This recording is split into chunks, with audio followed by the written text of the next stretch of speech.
Ya. Continuamos, ¿no? Vamos a ver de las enfermedades autoinmunes, las más conocidas y más frecuentes. Empezamos con el lupus eritematoso sistémico. El lupus eritematoso sistémico es una enfermedad, ¿no?, autoinmune que afecta sobre todo al sexo femenino en una relación de 9:1 comparado con el sexo masculino. Y estamos hablando de una edad entre los 20 y 30 años de edad. Ahí comienza el problema entre las mujeres. Los hombres muy pocos son afectados con esto. Entonces, ¿qué es el lupus eritematoso sistémico? Como esto es una enfermedad autoinmune que se produce por una falla del mecanismo regulador que mantiene la autotolerancia, ¿no? De modo tal que el organismo va a rechazar algunas estructuras, ¿no?, como el DNA, o sea, se forman anticuerpos propios del organismo contra el DNA, contra histonas, proteínas no histonas, ligadas al RNA y antígenos nucleares. O sea, básicamente a todos los componentes de las células.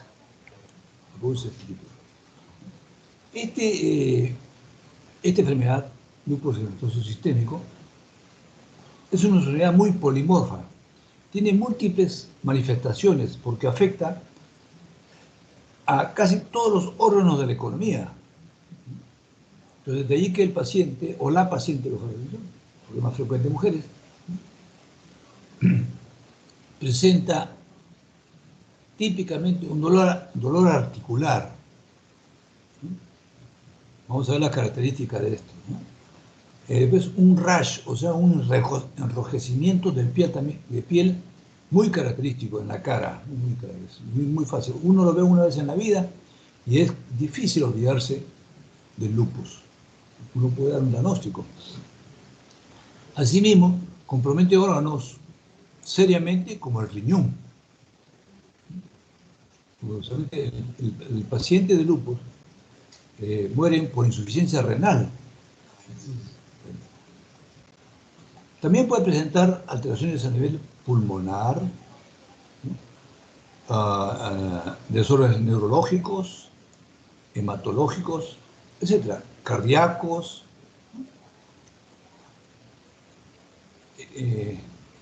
etcétera, etcétera. Bueno, es muy polimorfa, presenta múltiples manifestaciones. De modo tal que cuando uno ve una paciente con una sintomatología muy florida, mujer joven, y no encuentra ninguna causa o una enfermedad típica que pueda tener esta paciente, ¿no?, tiene que pensar en esta enfermedad, en el lupus eritematoso sistémico, ¿no? Entonces, y casi siempre acierta. Es decir, hay un dicho en medicina que dice, si tú ves a una mujer con una sintomatología polimorfa, ¿no?, y no encuentras un diagnóstico definitivo, piensa en el lupus y acertarás. Es muy común esta enfermedad con esta polisintomatología. Entonces decía, una de las características fundamentales, o la característica más frecuente,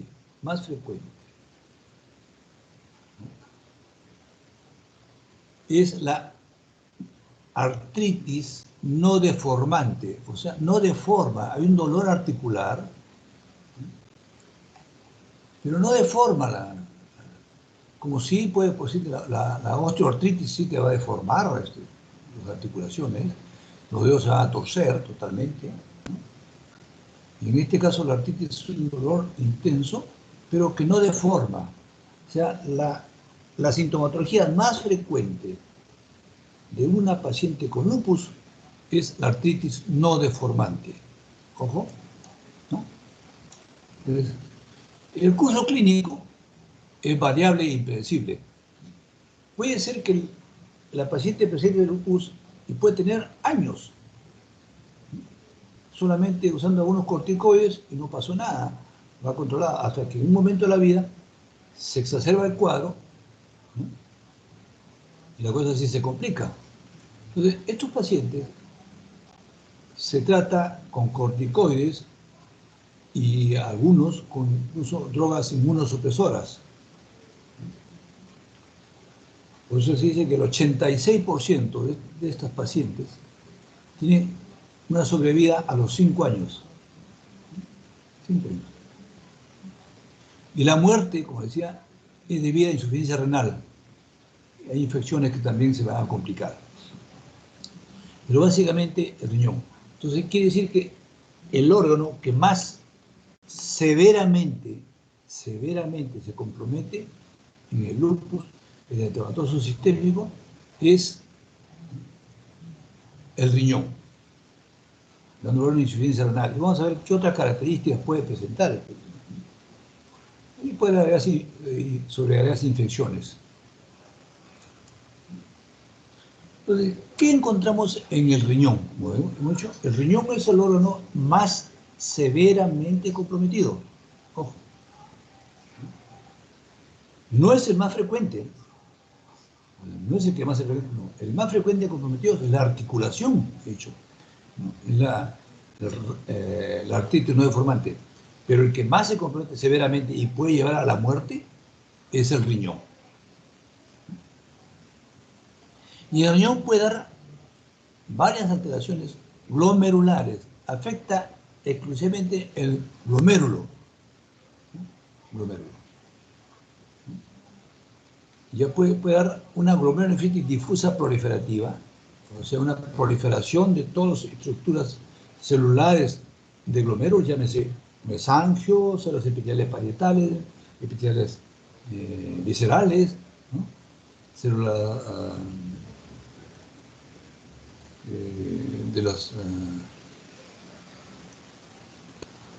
de los vasos sanguíneos, una proliferación difusa de todas las estructuras. Y también produce glomerulonefritis focal y proliferativa, o sea, solamente un foco, ¿no? Un foco de todos los glomérulos se afecta, puede ser. O una glomerulonefritis mesangial que solamente compromete las células mesangiales o el mesangio. Recuerden ustedes, cuando uno hace histología, encuentra que el glomérulo está constituido por matriz mesangial y células mesangiales. Esto es lo único que afecta a la glomerulonefritis mesangial, nada más. Mientras que en otros casos produce la llamada glomerulonefritis membranosa, que viene a ser el engrosamiento de las asas capilares que conforman el penacho glomerular,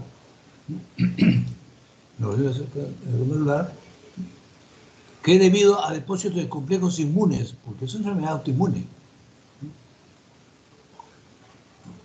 Ahora, de estas 4 patologías que produce el riñón, puede producir otra masa, como cambios mínimos. Entonces, pero las más frecuentes son estas. De estas, el 10%. La glomerulonefritis focal o proliferativa, 10%. Glomerulonefritis mesangial, 10%. Glomerulonefritis membranosa, 10%. Glomerulonefritis difusa proliferativa, esta es la más frecuente de todas, la lesión renal. De un 40 a 50% de las pacientes presentan esta glomerulopatía y que al final se compromete con una glomerulopatía proliferativa de medialunas y paciente, o la paciente hace insuficiencia renal final, terminal, ¿no? Entonces, el lupus eritematoso sistémico puede ser cualquier glomerulopatía, siendo la más frecuente la glomerulonefritis difusa proliferativa, 40-50%. En la piel presenta una serie de lesiones, cualquier tipo de lesión. Miren que es muy variado. Puede presentar la llamada ala de mariposa o rash facial, ¿no? Típico del lupus, vamos a ver, ¿no? La urticaria, es una picazón permanente, ¿no? Purito. Bulas, ampollas, máculas, pápulas, ulceraciones, o sea, una serie de daños. Vamos a presentar. Esta es la característica imagen del rash, desde acá, del ala de mariposa o rash facial típica. Te ven una mujer joven con esta imagen de un rash, de un enrojecimiento del dorso nasal, que compromete también las áreas malares,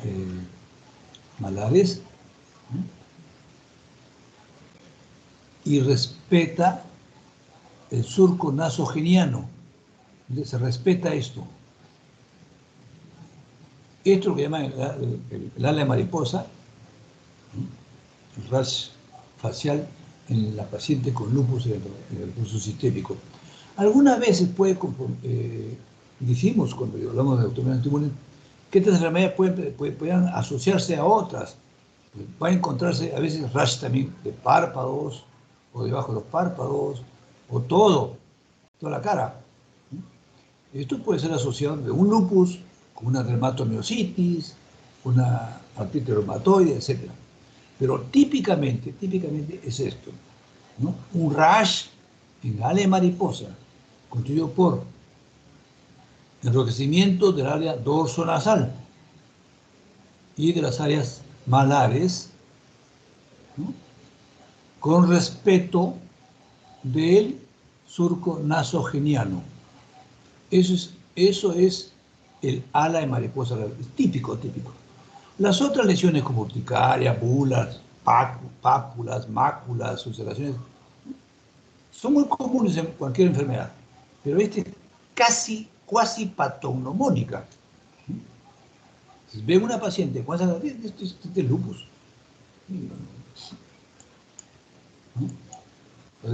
También vemos acá otro signo que también presenta los pacientes con lupus es el pelo delgado, seco y quebradizo.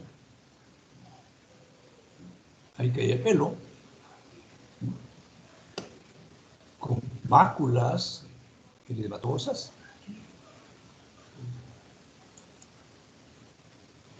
Y esto es lo que corresponde a esta lesión renal, la glomerulonefritis proliferativa difusa. Recuerden ustedes la histología normal del riñón. Les voy a explicar. El riñón tiene 4 componentes básicos: los túbulos, los glomérulos, los vasos y el intersticio, ¿verdad? Que se separan entre túbulo y túbulo, glomérulos y túbulos. Este intersticio. Entonces, en este caso, el lupus afecta netamente el glomérulo. Y dentro del glomérulo tenemos unas estructuras. Recuerden que tiene una cápsula denominada cápsula de Bowman. Y esta cápsula de Bowman está tapizada por células epiteliales parietales. Son estas. Un espacio entre la cápsula y el penacho glomerular, que se denomina el espacio de Bowman, y el penacho glomerular, constituido a su vez por estructuras vasculares capilares, tapizado por células endoteliales, su membrana basal, capilares, y células mesangiales, que son la matriz mesangial,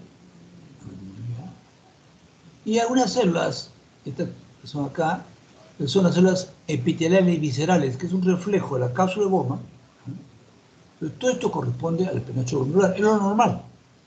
Pero ¿qué encontramos en la glomerulonefritis difusa proliferativa? Miren ustedes, la proliferación de todas las estructuras, tanto de las células epiteliales parietales, engrosamiento, en el caso de Bowman, células epiteliales viscerales, ¿no? Células mesangiales, incremento de la matriz mesangial, ¿no?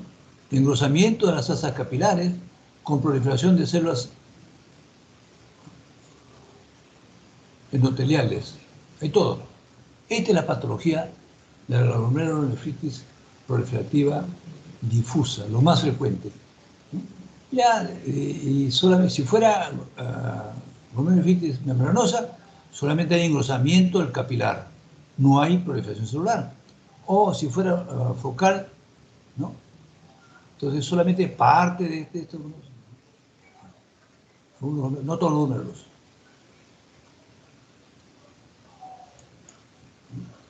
Entonces, ¿qué otro problema tenemos en el lupus? ¿No? Tenemos en el sistema nervioso central múltiples alteraciones que van desde una vasculitis, o sea, una inflamación, con la consecuente alteración encefálica, hemorragias, infartos, ¿no? Pacientes que van a tener cuadros neurológicos, a cuadros incluso psicóticos, y uno no sabe por qué, ¿no? Y es que produce este problema. En el pericardio y otras superficies serosas, como el peritoneo, por ejemplo, produce el pericardio pericarditis aguda, subaguda y crónica, igual en el peritoneo, ¿no? Inflamación de estas estructuras serosas. En el corazón hay una característica típica también, así como el rash en alas mariposa, ¿no? En el corazón hay una endocarditis, ¿no? Verrucosa no bacteriana. O sea, se forman vellosidades, disculpen, se forman verrucosidades, ¿no? En el borde libre de la válvula mitral, ¿no? O tricúspide, ¿no? Pero no presenta bacterias. Esta endocarditis es la llamada Lehmann-Sachs. Va a haber un cuadro similar a una endocarditis bacteriana, pero no tiene bacterias, por eso se diferencia. ¿Ya? En el corazón vamos a tener la endocarditis Lehmann-Sachs, una endocarditis verrucosa no bacteriana, lo típico. En el vaso encontramos una moderada esplenomegalia. Igual podemos nosotros encontrar en el hígado una moderada hepatomegalia. Afecta, digo, cualquier parte del organismo. En los pulmones puede haber pleuritis, derrame pleural, una neumonía intersticial, alveolitis fibrosante difusa, o sea, cualquier tipo de patología, ¿no? Se puede observar. Ninguna de estas tiene bacterias, ¿no? Posteriormente se pueden comprometer, se puede agregar infecciones bacterianas, pero el lupus no es bacteriano, es una enfermedad autoinmune, ¿no? Entonces, esto es lo que encontramos nosotros en el grupo de cáncer sistémico. Y esto es lo que vamos a encontrar nosotros, por ejemplo, la famosa endocarditis de Lehmann-Sachs, que es un engrosamiento o nodulaciones, verrugosidades que se presentan en el borde libre de las válvulas, supraválvula mitral. Ahí es más frecuente. También las otras válvulas afectan, pero más lento. Y estas endocarditis o estas verrugosidades no son bacterianas, no tienen infección bacteriana. Y bueno, van a dar por los famosos soplos o insuficiencias cardíacas, ¿no? Por este problema. Entonces, haciendo un recuento rapidísimo más, lo más saltante del lupus eritematoso sistémico es que presenta la lesión más frecuente es la artritis no deformante.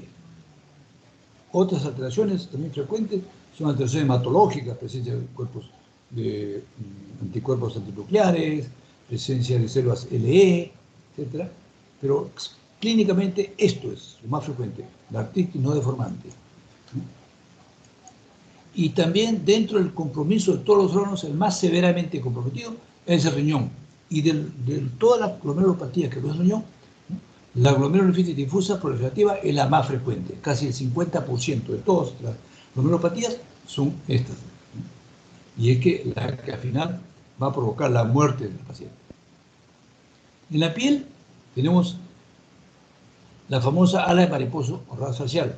Después cualquier otro tipo, cualquier lesión que ustedes vean ustedes en piel puede ser por lupus, pero esta sí es característica. ¿Ya? Esta acá, ¿no? Es el enrojecimiento, ¿sí? Dorso nasal, respetando surco nasogeniano.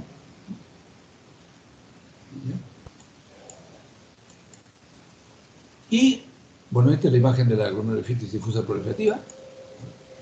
Y da en el corazón endocarditis y MASAC, lo más característico. Lo demás puede verse por el mundo.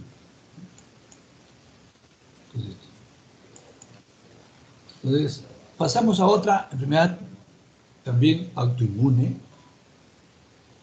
la esclerosis sistémica progresiva. La esclerosis sistémica progresiva se caracteriza porque es una excesiva fibrosis en el cuerpo, porque hay una exageración en la activación fibroblástica, o sea, se activan los fibroblastos por acción de la interleuquina 1, ¿no? El factor necrosis tumoral alfa, el factor de crecimiento derivado plaquetario. Entonces, esta excesiva activación fibroblástica, ¿a qué va a llevar? A un engrosamiento de la piel y algunos órganos. Esta esclerodermia puede ser difusa y puede ser focal. Esta enfermedad difusa global, que es la que tiene un amplio compromiso de piel desde el inicio de que se empieza la esclerosis sistémica. Es lo primero que se compromete es la piel.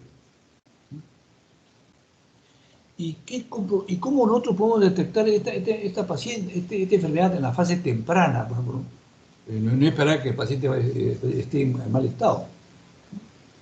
Vamos a encontrar que estas pacientes presentan brillantez y endurecimiento de la piel. Y le hacen una biopsia y encontramos que la fibrosis no está en la dermis aún, está en la unión de la dermis con el estrato, con la hipodermis, con el tejido adiposo. Ahí comienza la fibrosis.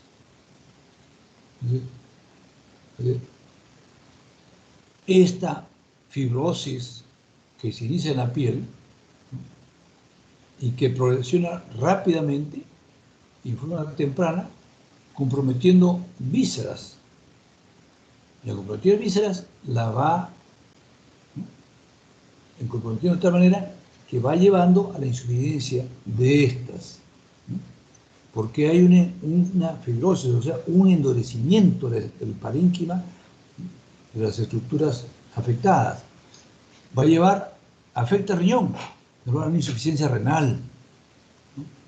También el pulmón, una insuficiencia pulmonar, una fibrosis pulmonar que el paciente o la paciente no tiene capacidad de respirar. También hay mala absorción intestinal. ¿Por qué? Porque al haber fibrosis, usualmente la submucosa, entonces no hay el movimiento peristáltico y no permite una absorción adecuada, una mala absorción. Y si afecta el corazón, ¿no? El músculo cardíaco se va afectando, se va reemplazando por tejido fibroso. Entonces, ese músculo ya no va a contraerse y va a dar lugar a la falla miocárdica. Como ustedes ven, es una fibrosis generalizada. que poco a poco va comprometiendo otras estructuras. Pero la primera de todas ellas es el riñón. Entonces, esta es la esclerosis difusa, global. Esta enfermedad tiene una evolución tórpida y un pronóstico muy malo. Desgraciadamente, no existe un tratamiento, ¿no?, definido o eficaz aún para esta enfermedad. Lo único que puede hacerse, como se hace en el lupus. El lupus en realidad no se trata, pero sí se controla. Y hemos visto que el paciente o la paciente en el lupus va a recibir tratamiento a base de corticoides y algunas drogas inmunosupresoras. En la esclerosis sistémica progresiva, el corticoide prácticamente ya no le hace nada al paciente. No va a evitar que se produzca la activación de la activación fibroblástica, que se activen los fibroblastos. Entonces, hay que usar drogas inmunosupresoras, como por ejemplo la azatioprina, o drogas más fuertes aún, para poder controlar esta enfermedad, que poco a poco va asfixiando prácticamente a la paciente y a todos los órganos. Voy a decirles que en general, casi todas las enfermedades autoinmunes son más frecuentes en el sexo femenino. El lupus, esclerosis sistémica, síndrome de Krebs, etc., ¿no?, son más frecuentes en el sexo femenino. Se cree que tenga alguna relación con la cuestión hormonal, con los estrógenos, ¿no?, pero no está bien definido. Pero sí es cierto, son las mujeres las más afectadas con estas enfermedades autoinmunes. El pronóstico de estas pacientes es malo. Miren ustedes, la característica fundamental de una paciente con esclerodermia difusa es una piel gruesa, brillante. Miren ustedes, esta señora, a pesar de que no tiene arrugas, ¿no?, porque la piel es un cartón. Un cartón. Y poco a poco la paciente va perdiendo esto, que es la apertura de la comisura labial. Bueno, aparte, esta paciente tuvo la mala suerte de que le agregó un cáncer de piel, ¿no?, del labio. Pero esta es lo que llamaban los franceses la fase figée, la fase fija. La paciente tiene una fase fija, no sonríe ni ríe, no hay manifestaciones, porque esto es un cartón, es una máscara. Es una máscara, no hay forma, no se arruga ni se extiende la piel. Eso es lo que sucede. Es una máscara. Ustedes palpan esta piel, es una piel brillante y gruesa, ¿no? Y una de las maneras de ir controlando la evolución tórpida de estas enfermedades es mediante la apertura bucal. O sea, uno empieza a medir, ¿no?, cuánto puede abrir la boca a la paciente. Conforme esto, poco a poco, como se va incrementando la fibrosis, va disminuyendo la apertura bucal. Entonces, ya no puede alimentarse, ¿no? Esto casi, no puede casi cerrar la boca, ni abrirla, ahí queda. Es un problema en serio. Entonces, esta esclerosis, como decíamos, aparte de ser difusa, ¿no?, hay una difusa limitada, que vamos a ver que es el síndrome de Krebs más adelante, y otra es la esclerodermia focal, que solamente puede afectar la piel y afecta focalmente. Este es focalmente. Este es un curso relativamente benigno, no es agresivo ni mortal como la otra, que poco a poco va llevando. En la esclerodermia focal, el compromiso está limitado a la piel y usualmente confinado a la cara y dedos. Es la focal. Y solamente dedos de las extremidades superiores. ¿Y cuáles son estos tipos de isquemia focal? Una se llama en banda, otra lineal y otra en sable. Uno puede encontrar estas características de piel engrosada, blanquecina, pierde un poco su color, pero que presenta esto, ¿no? Normalmente le llaman en banda, una hipocromía de la piel, pero con engrosamiento a la misma, pero que solamente es limitada a una parte, usualmente a miembros inferiores, superiores, en este caso. O, en este caso, una lineal, que es una línea, acá no hay nada, este es un engrosamiento, este es lineal, que afecta a miembros inferiores. Y otra, que le llaman en sable, es esta acá. Ustedes, como que le han golpeado con un machete o un sable, ¿no? En una hendidura. Esto es un engrosamiento. ¿No? Y el pronóstico de esto es bueno, ¿no? Se le da corticoides y bueno, los pacientes van, es cierto, poco a poco aumentando, pero no produce la lesión no fatal como sí producen las otras, ¿no? Después, como produce estas que van. Entonces, mira que van a llevar, hay un compromiso difuso de todos, ¿no? Llevan, si comprende riñón, hay insuficiencia renal. Si comprende pulmón, insuficiencia pulmonar. Si compromete intestino, malformación intestinal. Si compromete el corazón, falla cardíaca. Si compromete el hígado, todo. O sea, va fallando, se va llenando de fibrosis. Y como decía, su pronóstico es malo. El tratamiento es el uso de drogas supresoras. ¿No? El corticoide casi no le va a hacer nada a estas pacientes. No hay mayor problema. Entonces, como digo, y esta es la característica. Alguna vez tendremos oportunidad de ver estos casos. ¿No? Y es difícil olvidarse de una cara brillante, dura, como fuera un cartón, una máscara. Y estas son las focales. Una variante de esta esclerosis sistémica progresiva es el síndrome de Krebs. Es una esclerosis sistémica progresiva, pero no fatal, ¿no? Es limitada a algunas estructuras, no a todos los órganos. Entonces, y este síndrome de Krebs se caracteriza por depósitos de calcio en el suelo subcutáneo, denominado calcinosis. Depósitos de calcio en el suelo subcutáneo. ¿No?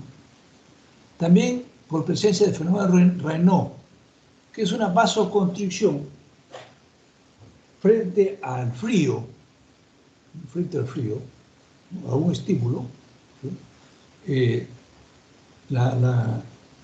La piel se pone fría. Ustedes han visto, cuando están en invierno, ¿no? En esta época, ustedes agarran la mano, entrecruzan los dedos y los ajustan.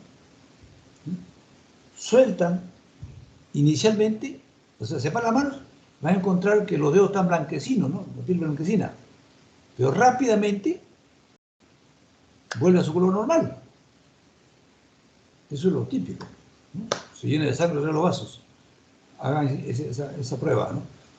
Ajustense, crucen los dedos, aprietan las manos, ¿no? Y suelten. Inmediatamente se vuelve rojo otra vez, o vuelve a su coloración normal. El fenómeno de Raynaud no permite eso. Los vasos quedan hay una contracción vascular, ¿no? Entonces queda medio blanquecino. ¿No? Ese es el fenómeno de Raynaud. También hay una dismotilidad esofágica, o sea, el intestino y todo el tubo digestivo también se fibrosa, ¿sí? Y entonces esto impide que también parte del esófago se va a lesionar.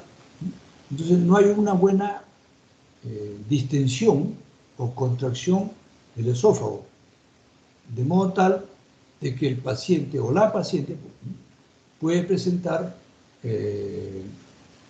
esofagitis de reflujo. También tenemos la esclerodactilia.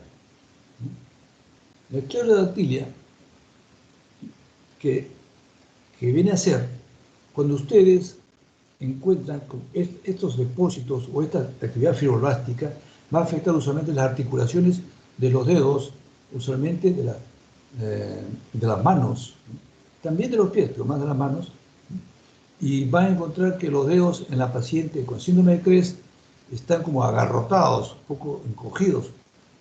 ¿Por qué? Porque estos dedos se van encogiendo como si fuera una garra, se alarga y con una garra, porque hay fibrosis, o sea, no se logra extender.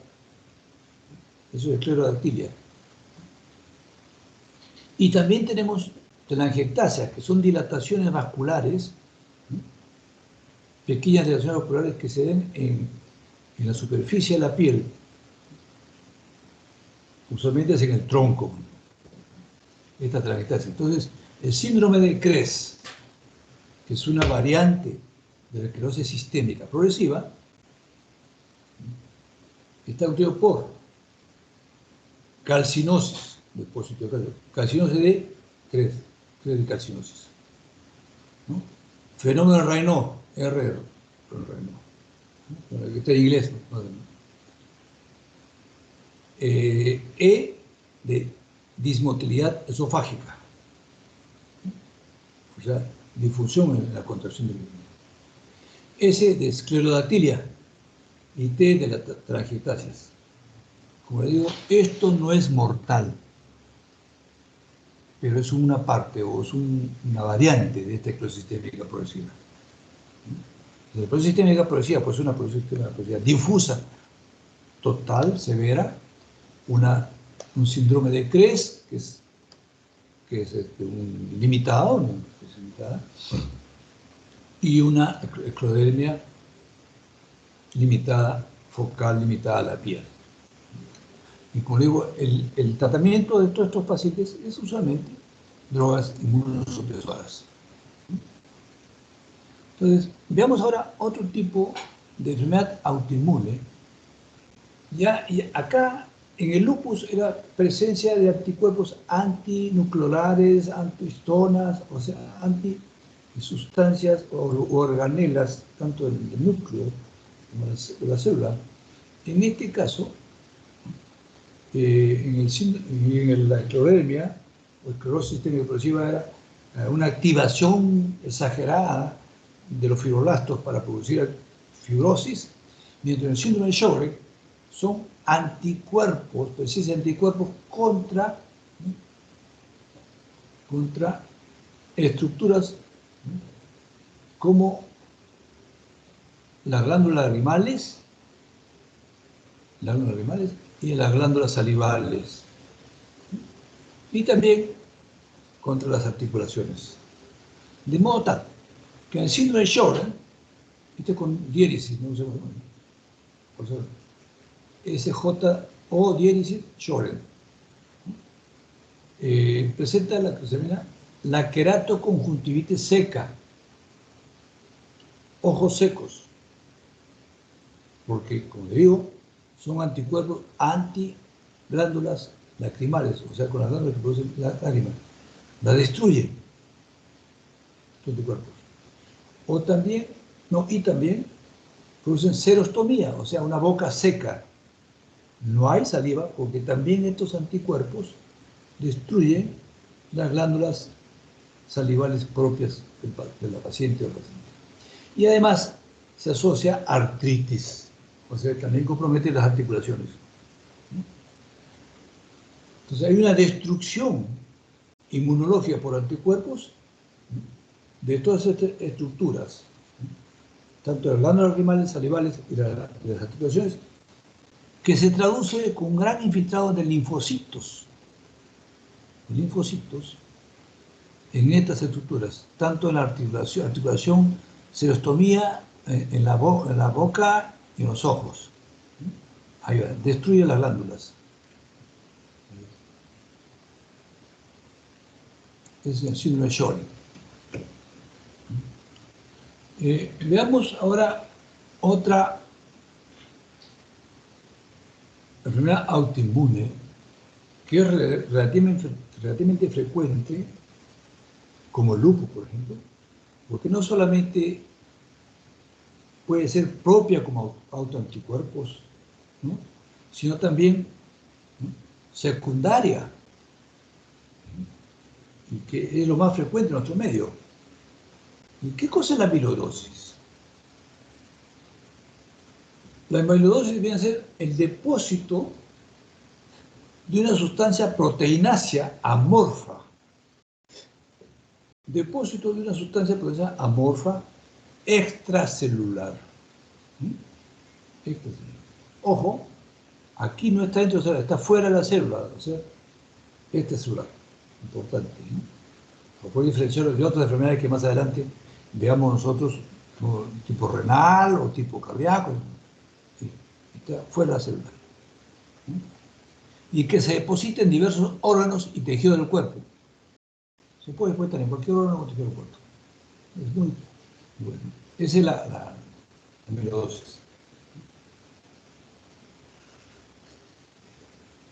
Esta amiloidosis es de dos tipos: primaria y secundaria. Dos grandes tipos.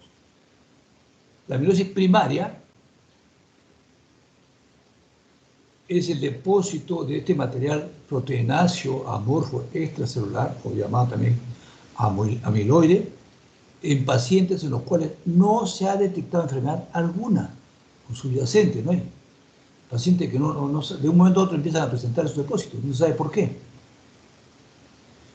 Ahora que estamos acá, quiero que este término, que es muy común, que lo van a ver ustedes más adelante en su práctica médica, ¿no?, primaria y secundaria.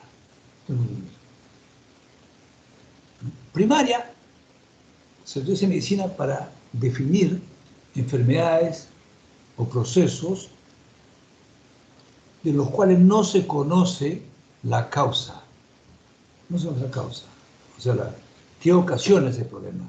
Sí, el mecanismo lo puede saber, como en este caso el depósito de sustancias, pero o sea que no hay relación con otra enfermedad subyacente, no ha habido. Por ejemplo, la hipertensión esencial o primaria, le llaman, ¿no? No sabe qué. Que puede estar relacionado a la herencia o no.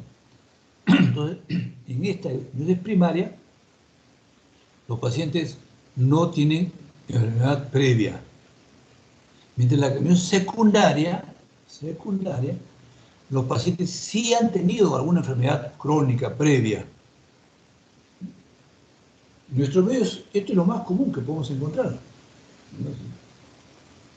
Entonces, cualquier enfermedad crónica, ya sea crónica, inflamatoria, degenerativa, neoplásica, cualquier enfermedad que va a dar lugar a depósito de esta sustancia en forma espontánea y que se relaciona con esto. Entonces, vamos a ver cuál es el tratamiento en cada una de ellas. Sí, se puede. Pero veamos primeramente qué características tiene este material proteináceo amorfo. ¿Qué características? Este material proteináceo amorfo extracelular se tiñe con la coloración de rojo de Congo, que visto con el microscopio de luz polarizada da un color verde bien refringente. Y esto es importantísimo para nosotros los patólogos y para poder decir esto es amiloide como no es amiloide. Porque nosotros podemos tener, por ejemplo, riñón, ojo, vamos a ver más adelante, el riñón es el órgano que más frecuente y más severamente se compromete. Recuerden ustedes, en el lupus era más severamente, pero no era más frecuente. Acá sí, es más frecuente y más severamente se compromete, ¿no? Entonces, por otro lado, los médulos completamente esclerosados, o sea, con fibrosis o color rosado puro, histológicamente, que puede ser por una consecuencia de una hipertensión arterial severa o puede ser consecuencia de una fibrosis, ¿no? O puede ser consecuencia de una diabetes mellitus, ¿no? En un estado final, ¿no? De una enfermedad de Kimmel Wilson, o puede ser por esta enfermedad de amiloidosis. Entonces uno va a ver un glomérulo igualito, con la ecuación de hemoglobina. Es imposible, uno decir, si no tiene mayores datos, salvo que uno tenga los datos, digamos, ¿sabes qué? Si paciente que tiene antecedentes, una tuberculosis, y empieza a dar toda puede uno sugerir. Pero para dar un diagnóstico verídico, de que esto es amiloide, debe usar la coloración del rojo de Congo, que es un color verde refringente con luz polarizada. Vamos a ver un ejemplo, ¿no? Y este amiloide tiene dos tipos, químicamente. El llamado amiloide de cadena ligera, que se deriva de las células plasmáticas y contiene inmunoglobulinas de cadena ligera. Amiloide de cadena ligera, por ejemplo, que se deriva de las células plasmáticas o de los linfocitos B, que contiene inmunoglobulinas de cadena ligera. Este amiloide de cadena ligera es el que se presenta en esta amiloidosis primaria.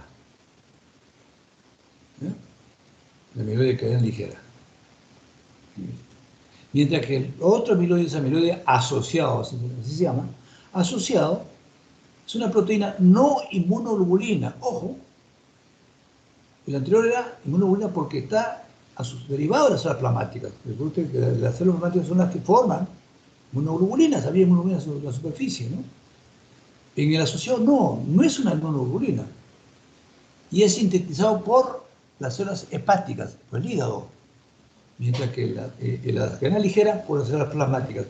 Y esta cadena ligera, es mucho que está más frecuente, o no, que se presenta en la amiloidosis primaria, o sea, de que no tiene enfermedad previa conocida. Mientras que el amiloide asociado, llamado así, es una proteína no inmunoglobulina que se sintetiza en el hígado, y que se asocia, y se presenta en la amiloidosis secundaria. Aquellas pacientes que han tenido una enfermedad crónica, inflamatoria, degenerativa, neoplásica, etc. Vamos a ver. Entonces, acá tenemos, ven ustedes, esto es un riñón, prácticamente es difícil de riñón, ¿no? Un glomérulo que tiene aquí la sustancia rosada, que ha reemplazado todo no hay estructura, no sabemos qué cosa es. Pero si nosotros hacemos esa coloración de rojo de Congo, ¿eh? Se ve este color, ¿ven ustedes? Verde bien refringente con uno de los exámenes con luz polarizada.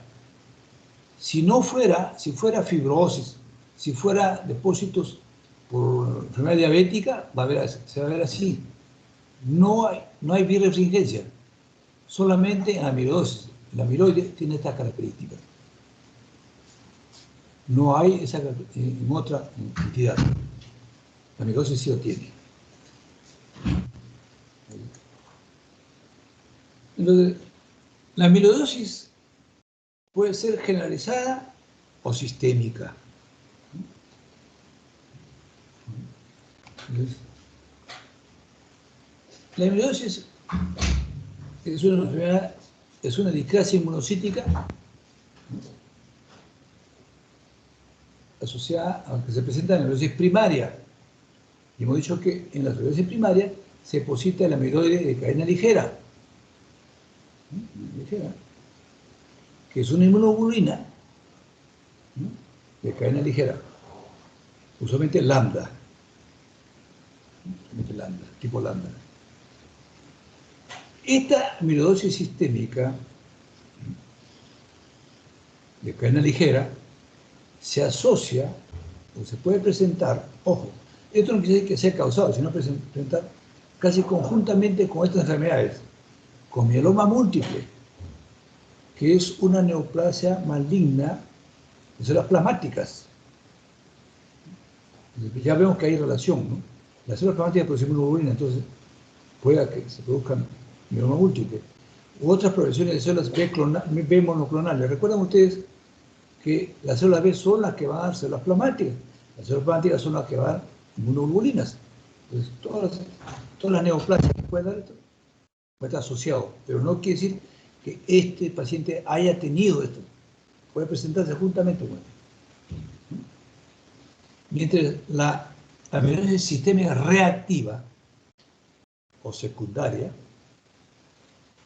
es la que presenta amiloide asociado, que estaba en relación a pacientes que han tenido una enfermedad previa conocida, que van a condicionar el depósito de esta sustancia amorfa, ¿no? Extracelular, una proteínácea. Entonces, cualquier problema inflamatorio crónico, como la tuberculosis, la osteomielitis, la artritis reumatoide, otitis crónica, etcétera, pueden llevar, o sea, pueden tener los pacientes que han debutado con estas enfermedades. En nuestro medio, pacientes que hacen insuficiencia renal con amiloidosis. Lo primero que hay que buscar la causa, que es la tuberculosis. En nuestro medio, bueno, ustedes en nuestro país tienen ese triste privilegio, ¿no? De tener la tuberculosis como enfermedad más frecuente. Las osteomielitis crónicas, infecciones de los huesos, ¿no?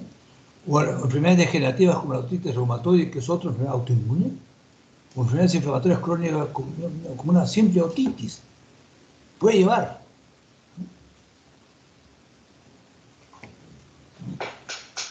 O dermatitis atópica también puede llevar.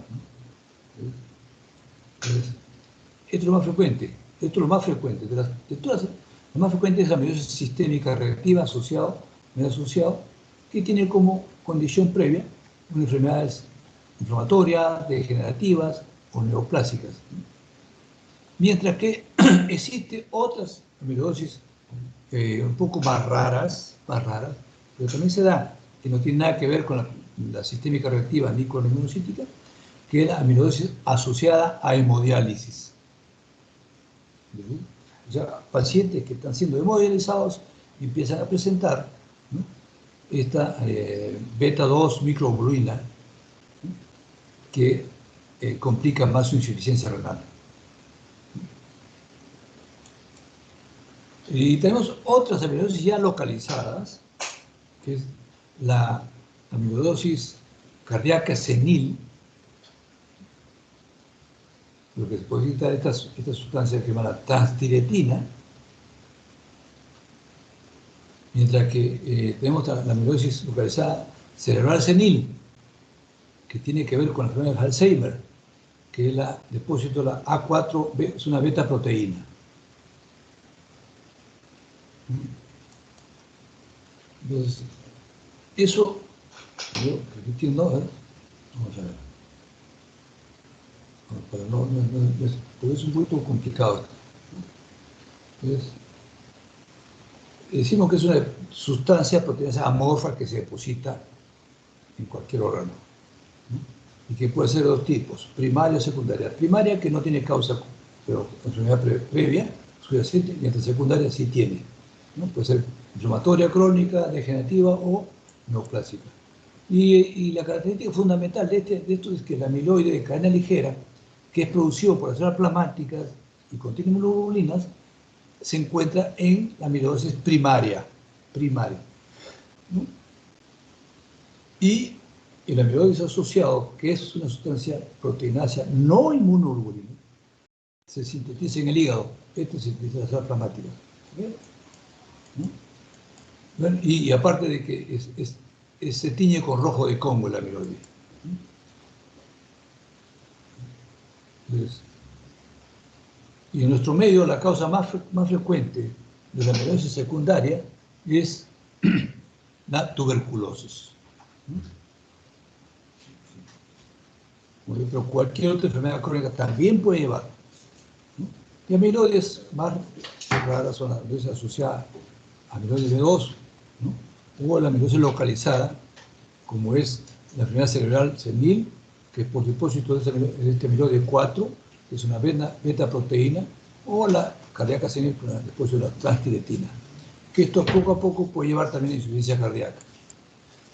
Aquí vean ustedes, el riñón, en general, tanto en la primaria como en la secundaria, es el órgano más frecuentemente afectado y más severamente comprometido. Ojo, más frecuente de todos los órganos es el que más se afecta y encima es el que más severamente. Entonces, este paciente va de toda manera a la insuficiencia renal crónica terminal, si es que no logra controlarse. En el corazón puede afectarse en cualquier tipo de amiloides, el amiloide sistémico, cualquiera de ellas, ¿no? Pero más frecuente en la enfermedad derivada inmunocítica, que es la amiloide primaria, da lugar a una cardiopatía constrictiva, la arritmia cardíaca. O sea, estas sustancias se depositan entre las fibras miocárdicas, ¿sí?, e impide que el corazón se pueda contraer adecuadamente. Eso es lo que produce esta amiloidosis. Y en el hígado puede haber un incremento del vaso, un incremento del hígado, ¿no?, dando lugar a una hepatoesplenomegalia, que puede ser moderada o grande. El pronóstico de la amiloidosis es un pronóstico malo, en el caso de la generalizada, porque, sobre todo la primaria, como no conocemos, ¿no?, la causa que lo origina, la sobrevida de ustedes, a veces derivada inmunocítica o primaria, excluyendo la de mieloma múltiple, una sobrevida media de 14 meses, luego el diagnóstico.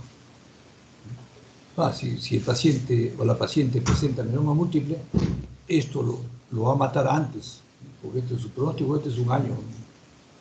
Muere por, no por insuficiencia renal, muere por el cáncer, pero el pronóstico es malo. Entonces, tenemos el tratamiento de estos casos, igualito. El tratamiento consiste, en el caso de las primarias, corticoides, drogas inmunosupresoras, tratar de controlar las neoplasias como el mieloma múltiple o la neoplasia derivada de la linfocito B, ¿no?, mientras que, ¿no?, y sintomático, mientras que en la secundaria, como sabemos que estos son pacientes que han tenido una enfermedad previa que ha desencadenado, aquí el pronóstico es mejor, una enfermedad que ha desencadenado esta enfermedad. Entonces tenemos que estos pacientes, el tratamiento es mejor, porque uno controla la enfermedad que da el origen. Acá está, por ejemplo. Uno controla la tuberculosis, que hay tratamiento para tuberculosis, y lo puede curar inclusive. Osteomielitis también. La artritis reumatoide es muy difícil controlarla, pero sí se puede regular. La artritis crónica es fácil controlarla. Es decir, si uno controla la enfermedad primaria que va a dar origen a esto, ¿no?, el paciente no quiere decir que va a sanar totalmente, porque ya el depósito de esa sustancia no desaparece. No hay forma de que sea reabsorbido, pero sí se detiene, o sea, no avanza más. Controla uno al paciente con amiloidosis secundaria tratando la enfermedad de fondo. Detiene el avance de la enfermedad, mientras que en la otra el pronóstico es malo porque no sabemos si va avanzando. Entonces,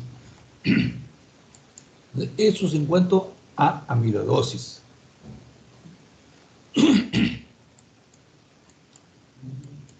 Veamos una enfermedad que estuvo de moda hace no mucho, ¿no?, pero aún todavía sigue siendo un gran problema, el síndrome de inmunodeficiencia adquirida. El síndrome de inmunodeficiencia adquirida, ahora está de moda la COVID-19, bueno, y ahora sus variantes, pero el SIDA, que aún sigue vigente, ¿no?, se transmite usualmente por vía sexual. Sexual. Entonces, lo primero que es frecuente entre los homosexuales, ¿no?, masculinos. Y el VIH se transmite a través del fluido seminal. Heterosexual. O transmisión heterosexual, que es menos común, excepto si hay alta prevalencia en prostitutas. Entonces, más frecuente que sea por homosexualidad masculina. También se lo transmiten las prostitutas, pero en menor frecuencia, ¿no? O puede ser de femenino a masculino. Secreciones genitales infecciosas y la sangre, ¿no?, vía pene al varón, ¿no?, sobre todo en pacientes no circuncidados, ¿no?, lo que no sucede en los pacientes de raza judía, ¿no?, ellos sí son circuncidados de inicio. Entonces, el paciente que no ha sido circuncidado no tiene, aparte, una higiene no es buena inicialmente, ¿no?, porque el prepucio retiene varias de estas secreciones, o también de masculino a femenino, a través del fluido seminal, infeccioso, y sangre se puede transmitir, ¿no?, a través del seno uterino. ¿Qué sucede? Es importante, ¿no?, es importante para que haya transmisión, ¿no?, del virus de SIDA por vía sexual, ¿no?, debe haber, ¿no?, ulceraciones o abrasiones en los órganos genitales, ¿no?, porque si no hay, el riesgo es mínimo. Puede existir, pero es mínimo, ¿no? Entonces, pero si hay ulceraciones, si el riesgo es alto, pues ya sea puede ser transmitirse por el semen o también por la sangre, el contacto, ¿no? Otro tipo de transmisión es transmisión a través de la sangre, ¿no?, que actualmente ya se ha reducido muchísimo, pero hace unos años, ¿no?, era muy importante este tipo de transmisión. ¿Sí? El riesgo de transfusión sanguínea y productos, ¿no?, han sido virtualmente eliminados por procedimientos de extracción y tamizaje. Hace algunos años, todos los pacientes que van a donar sangre, ¿no?, tienen que ser sometidos a tamizaje, ¿no?, y hacer una serie de pruebas para determinar si el paciente no ha tenido, pues, el SIDA, sino de hepatitis, ¿no?, o cualquier enfermedad venérea. No puede donar sangre. Inclusive ahora ya se ha establecido las edades máximas en las cuales puede dar, ¿no? Hay una serie de regulaciones, pero de todas maneras se escapan porque existen, sobre todo cerca de los hospitales, los famosos vampiros, que no es porque sean vampiros, sino que son gente que desgraciadamente viven donando su sangre, ¿no? Ellos, por cada unidad de sangre, les pagan una cantidad de soles, como debe estar en 500 soles, supongo, y dependiendo del tipo de sangre, ellos cobran y de eso viven. Entonces, ellos permanentemente están donando cada semana, ¿no?, cada 3 días, pero así es, ¿no?, y a veces se necesita, ¿no? Y el uso comunal de jeringas contaminadas y agujas continúa siendo importante entre los adictos a drogas. Esto creíamos que ya había desaparecido, había disminuido. No, nuevamente se está reactivando, ¿no?, el uso de drogas y sobre todo el uso comunal de estas jeringas contaminadas. ¿Qué mecanismos celulares se observan, participan en este síndrome de inmunodeficiencia adquirida? Recuerden ustedes que el virus del SIDA es un RNA, virus RNA. Y como tal, el virus RNA se liga a receptores específicos, pero no puede ingresar a la célula como tal. No puede no infecta la célula. Como tampoco lo hace el virus este bendito de la COVID. No. Entonces, este virus, para poder entrar a la célula, necesita ligarse a uno de estos receptores para convertirse luego en RNA e ingresar a la célula. Y uno de estos receptores es la transcriptasa reversa de la célula. La transcriptasa reversa se une a la transcriptasa reversa y pasa de ser virus RNA a virus RNA y así ya puede ingresar. Ingresando a la célula, y esta célula, que es el blanco del virus del SIDA, es el linfocito T cooperador, o sea, el CD4. CD4. Entonces, este se afecta, el cooperador. Llega y aquí puede dar lugar. Este virus puede destruir directamente la célula y lo mata. Mata la célula. O puede reproducirse y en las células sobrevivientes deja su material genético alterado. Entra el núcleo celular. Por ende, una alteración anormal, una función anormal del linfocito CD4. O sea, ya no es una célula T cooperadora, estimuladora como tal, sino es una célula completamente anormal. No funciona como T cooperadora. Está la célula ahí, pero es una célula anormal. Entonces, ¿recuerdan ustedes cuando nosotros empezamos las clases y dijimos que los linfocitos CD4 con CD8 por ahí, había una relación de 2/3 de CD4 y 1/3 de CD8, ¿recuerdan? Decimos 2/3 de CD4 cooperadores en sangre periférica y 1/3 de CD8, de la supresora. Pero en el SIDA, ¿qué sucede? Como es el CD4 el que se afecta o se destruye, entonces disminuye. Se invierte la fórmula, o es 1/3 a 2/3, ¿no? Disminuye la cantidad. Pues 1/1, 1/2, ¿no? Con relación al CD8, disminuye, es inversión. Si uno hace un dosaje en pacientes con SIDA, va a encontrar que la cantidad de células T cooperadoras son menores que las células T supresoras o CD8. ¿No? Y su función es anormal. ¿No? Entonces, esta deficiencia de las células T cooperadoras o CD8 o CD4, disculpe, CD4, ¿no? En la fase latente las células B pueden ser estimuladas. La fase latente, ojo, que todavía no es no hay acción directa. Y se forman anticuerpos y hay agrandamiento de los ganglios linfáticos. Por eso es que en los pacientes, en las fases tempranas del SIDA, lo primero que van a encontrar es agrandamiento de los ganglios linfáticos. Los ganglios linfáticos axilares, inguinales, cervicales crecen. El paciente puede no presentar mayor sintomatología, puede solamente tener eso, ¿no? O ligeras febrículas, o alguna fiebre, nada más. Esa es la fase latente, cuando uno presenta mayor problema. Pero gradualmente, ¿no? Se van afectando los mecanismos, porque estas células ya no funcionan como tal. Ya no son CD4 cooperadores que van a estimular la respuesta inmune. No estimula la respuesta inmune, da lugar a que el linfocito CD8 predomine, ¿no? Y el CD8 es el que va a deprimir la respuesta inmune. De modo tal que el paciente con este problema, ¿no?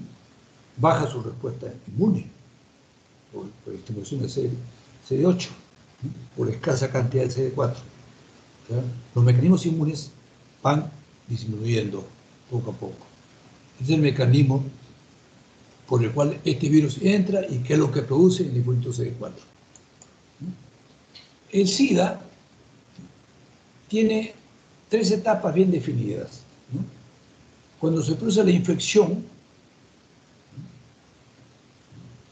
que acá no hay síntomas inicialmente no hay síntomas, 1, 2, 3 días, el paciente no tiene un problema. No hay forma de saber, ¿no?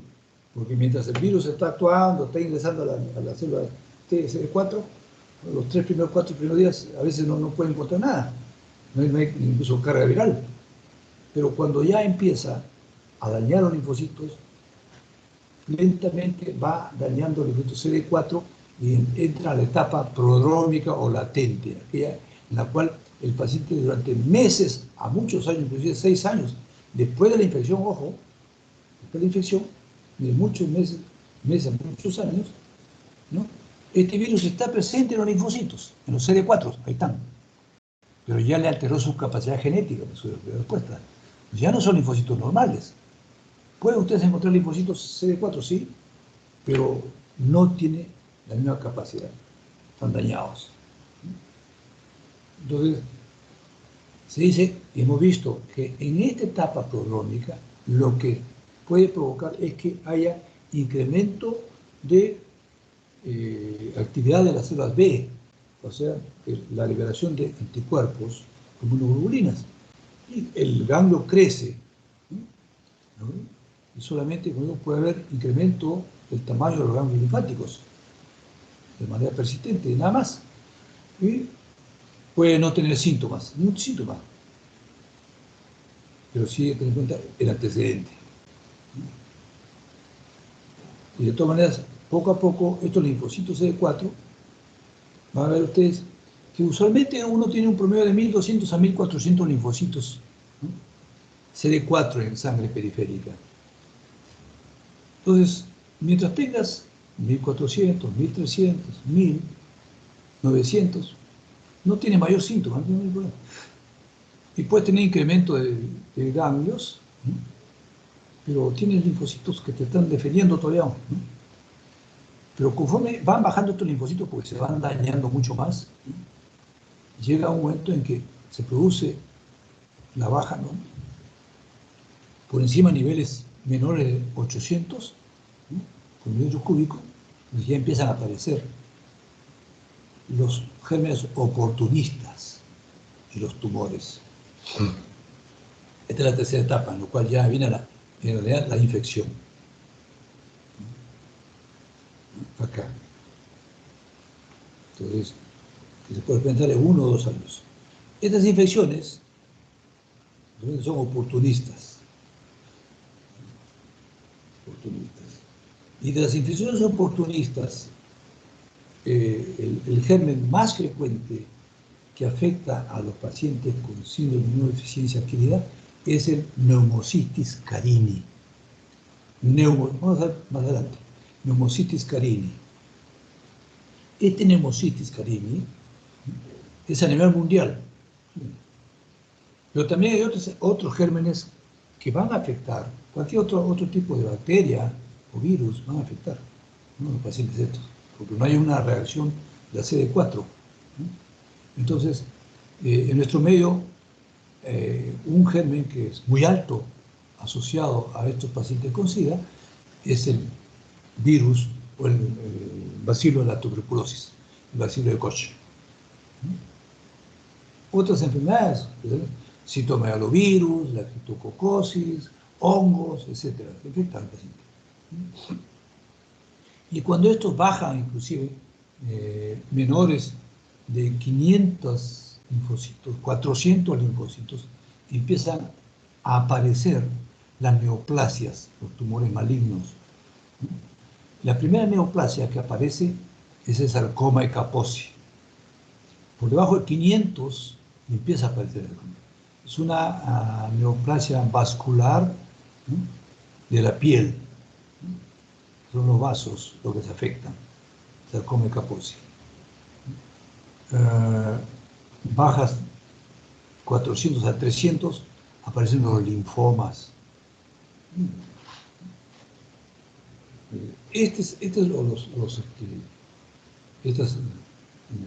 Inicialmente, como eso, viene la infección, no hay síntomas, ¿no? No hay síntomas, se infectó el paciente, no sabe. Por eso es que es fácil que este pueda ir infectando, hay que tener mucho en cuenta, ¿no? Entonces, puede incluso estar mucho tiempo en esta fase latente, que no tiene mayor problema, pero sí nota que hay incremento de ganglios. Algunos inclusive dicen que pueden provocar cierto grado de diarrea, pero nada más. Pero cuando ya se produce una baja marcada de los linfocitos CD4, ¿no?, en sangre periférica, luego por debajo de 500, ¿no?, empieza, o bajo de 800, los genes oportunistas, ¿no?, es neumocitis carini, la tuberculosis, 600, 500, ¿no?, 400, el sarcoma de Kaposi, la neoplasia más frecuente, la primera que aparece, es una neoplasia vascular, y también los linfomas. Y posteriormente otras neoplasias más que se presentan, ¿no?, en estos.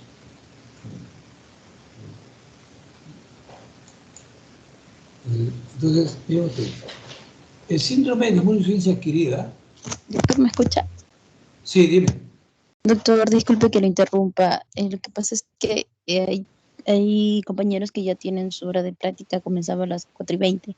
No sé si Oye, mis compañeros que no, tienen práctica, doctor, pueden ir a sus prácticas y nosotros continuamos la clase para que pueda terminarla ya, hoy sí, día. sí, no hay ningún problema, hija, me falta poco, ya, que vaya nomás, ¿ya? Que vaya nomás, ¿ya? Me ¿Sí? falta poco. Sí, sí, sí. Es- ¿Ya? Está bien, doctor. ¿Ya? Entonces, miren ustedes, lo que yo decía, disculpe usted, ¿no?, este síndrome de inmunodeficiencia adquirida, ¿no?, tiene un gran problema, de que hay enfermedades o hay situaciones que lo predisponen, ¿no?, ¿no?, como una desnutrición, sobre todo a base de proteínas, o pacientes que han sido sometidos a efectos iatrogénicos, como el uso de inmunosupresores, citotóxicos, corticoides, o pacientes que sufren infecciones virales, ¿no?, cualquier problema, enfermedades crónicas, debilitantes crónicas, insuficiencia renal, diabetes mellitus, o enfermedades como el cáncer. Todos estos pacientes que tienen enfermedades previas que lo van a disminuir inmunológicamente, ¿no?, asociados al SIDA, tal lugar acelera la infección oportunista. Y las enfermedades y lugares más comunes asociadas al SIDA: en el cerebro, tumores e inflamación; en la boca, tráquea, esófago, candidiasis, que son esas nubes, manchas blanquecinas que se ven, ¿no?, como en el niño, en los bebés, ¿no? Los pulmones, la infección más común en el mundo, neumocitis carini. Y en nuestro medio, la tuberculosis. También le sigue la neumocitis carini, pero primero es la tuberculosis, u hongos. En intestinos, salmonelosis o protozoarios. Y en piel, la neoplasia maligna más frecuente es el sarcoma de Kaposi. Después siguen otras neoplasias, infecciones micóticas, herpes zóster. Y en la sangre, ya dijimos, ¿no?, esto básicamente. Los linfocitos T4 son severamente reducidos, produciendo una linfopenia. La proporción T4 o CD4, CD8 se invierte. Estas 2:1, ¿recuerdan? O 3:1, se invierte. Pues 1:3, 1:2, se invierte. Entonces, bajan. O sea, lo que se daña son los linfocitos CD4. Muchachos, ahí nos quedamos. Muchísimas gracias. Disculpen ustedes que haya empezado tarde, porque no sabía la hora exacta. Estaba esperando que sean 3:30. ¿Ya? No hay problema. Ahí quedamos, Muchas ¿no? gracias, doctor. Doctor, Ok. disculpe, Sí. hay compañeros que se han ido a su práctica con respecto a la lista. Yo ya la pasé asistencia. Sí, también, mejor, hija. Ya tú me la pasas en un momento. La cuelga Ya, nomás, ¿ya? Ya, ok, ya, gracias. doctor. Ya, Muchísimas gracias, doctor. gracias a ustedes. Me ven mi grupo. Sí, ¿ya? Muchas gracias, doctor. Buenas tardes. Buenas tardes.